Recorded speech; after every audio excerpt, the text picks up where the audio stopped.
మా దురదృష్టం ఏంటంటే అంతకుముందు మా తెలంగాణలో అంతా కలిసినప్పుడు మాకుండేది గుడి. మేము శ్రీశైలం గుడిని విడిపోవడం వలన కోల్పోయినా కూడా మాకు ఈ భక్తి అయితే మాకు ఎప్పుడు కూడా ఉంటుంది. కాకపోతే మాకు కొంత ఇబ్బందికరమైన వాతావరణం ఎక్కడుందంటే తిరుమల తిరుపతి దేవస్థానం నుండి మా తెలంగాణ నుంచి వచ్చేటువంటి భక్తులు కొంత గత గవర్నమెంట్ నుంచి నిర్లక్ష్యానికి గురికి కాబడతా ఉన్నారు. ఆ విషయంలో మేము ఇప్పుడు ప్రస్తుత గవర్నమెంట్తో మంతనాలు జరుపుతూ ఉన్నాము.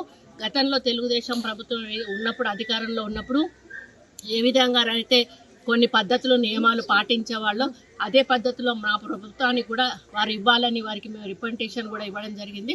ముఖ్యమంత్రి గారు కూడా ఈ రాష్ట్ర ముఖ్యమంత్రి గారితో కూడా మాట్లాడడం జరిగింది.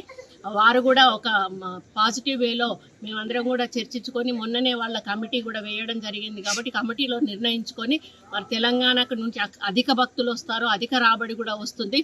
మరి గతంలో మాకు అక్కడి నుంచి కళ్యాణ మండపాలు కానీ గుళ్ళ డెవలప్మెంట్ల కోసం కానీ కాలనీ గుళ్ళ కోసం కానీ మాకు చాలా నిధులు వచ్చేవి.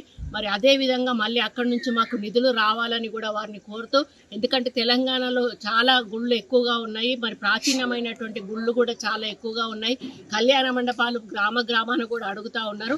కాబట్టి టీటీడీ వారు తలుచుకుంటే ఇవన్నీ కూడా జరిగే అవకాశం ఉంటుంది. కాబట్టి వారు తప్పకుండా ఒప్పుకొని మా తెలంగాణకు ఒక ప్రత్యేకమైనటువంటి మరి నమ్మకాన్ని కలిగించి మా మీద ఒక ప్రత్యేక దృష్టి సారిస్తారని ఆశిస్తూ మరి స్వామివారికి దర్శనం చాలా బాగా అయింది. మళ్ళీ వారు మమ్మల్ని త్వరలోనే రప్పించుకొచ్చారని ఆశిస్తూ సెలవు తీసుకున్నాం.